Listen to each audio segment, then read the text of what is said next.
COMELEC, pagbuhusan natin ng time and resources ang very honest sauces ng mga politiko because we could all use an inspiring success story every now and then.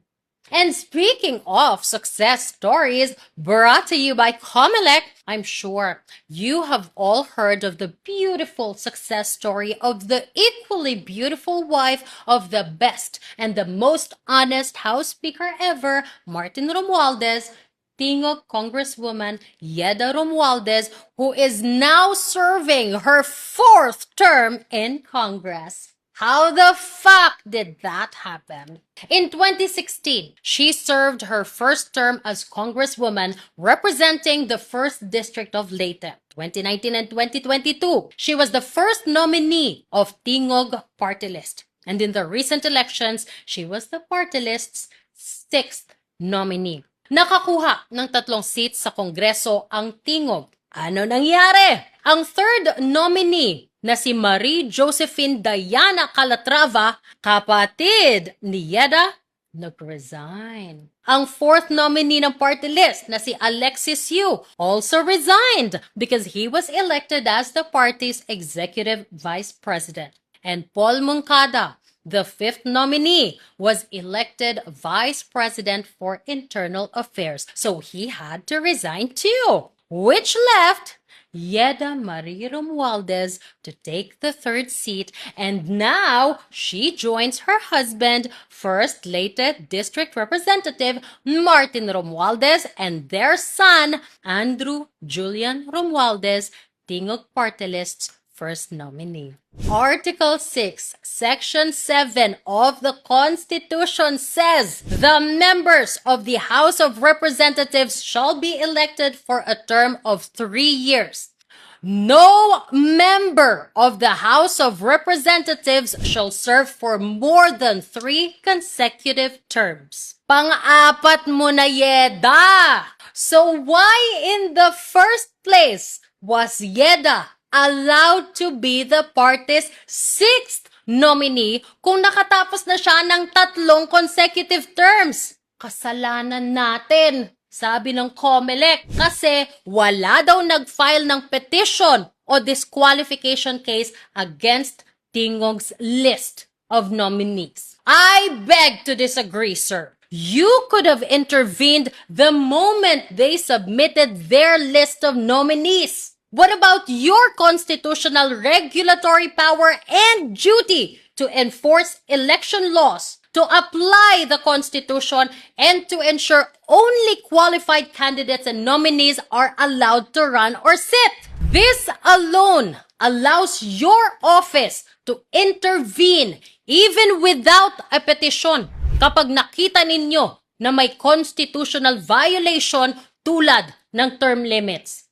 This is the same power your office uses when you motu proprio disqualify nuisance candidates, when you cancel candidate COCs, when you delist party lists, when you disqualify nominees for lack of sectoral representation, and when you deny improper substitutions. So yes, the Constitution already empowers you, COMELEC, to act proactively. Pinili nyo lang na wag gawin.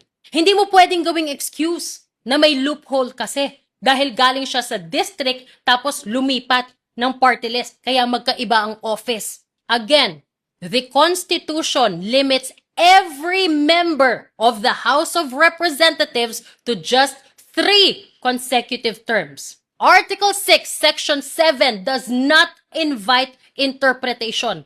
Article 6, Section 5 defines the House of Representatives as composed of members elected from legislative districts and members elected through the party list system. Both are called members of the House. They perform the same functions, they have the same powers, and they vote on the same laws. Walang hierarchy between them. There's no separate chamber. Walang hiwalay na ranggo. The Constitution treats them as equals.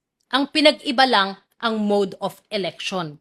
So bakit kayo gumagawa ng distinction na wala naman sa konstitusyon? Takot ba kayo kay Romualdez?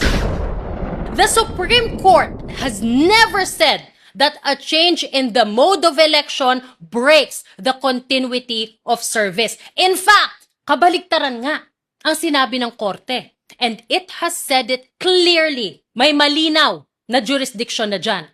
Borja versus Comelec, 1998. Yung senior councilor naging vice mayor by succession and later wanted to run again.